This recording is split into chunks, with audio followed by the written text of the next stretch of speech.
आता ना आपण एवढी क्रीमी आणि एवढी टेस्टी आणि एवढी भारी लागणारी कोल्ड कॉफी एकदम घरी भारी बनवू शकतो बघा. बाहेर जायचं काहीच टेन्शन नाही आहे आपल्याला. घरीच आपण सेम टू सेम बाहेरसारखी मार्केट स्टाईल कॉफी बनवू शकतो, ते बी कोल्ड कॉफी.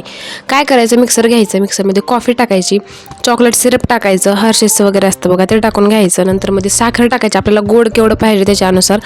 मध्ये 1-2 छोट्याशा वाट्याच्या मध्ये पाणी टाकलेलं आहे. आधी हे फिरवून घ्यायचं, म्हणजे एकदम ह्याला क्रीमी छान असं टेक्स्चर येईल. सो त्याच्याने हाताने फेटायची काहीच गरज नाही, मिक्सर झालं बस झालं बघा. नंतर ते सगळं मिक्स झाल्यानंतर मध्ये आपल्याला जेवढी कॉफी बनायची ना तेवढं 1-2 ग्लासमध्ये दूध टाकून घ्यायचं. दूध टाकून आणखीन छान फिरून घ्यायचं. आणि मी आधी बर्फ टाकलेला नाही आहे बघा, तुम्ही बघितलं असेल. आणि इथं गिलासामध्ये बर्फ टाकायचा, वरून मस्त अशी कॉफी टाकायची छान वगैरे, मस्त वर सिरप वगैरे टाकून घ्यायचं, किंवा आपल्याला जे काही आईस्क्रीम टाकायचे आहे, चॉकलेट पावडर टाकायचं आहे ते सगळं टाकून घ्यायचं, मस्त सर्व करायचं आणि मस्त अशी ही कोल्ड कॉफी एन्जॉय करायची. खूप भारी रेसिपी लागते, तुम्ही नक्की ट्राय करा आणि चॅनलला पटकन सबस्क्राईब करून घ्या केलं नसेल तर.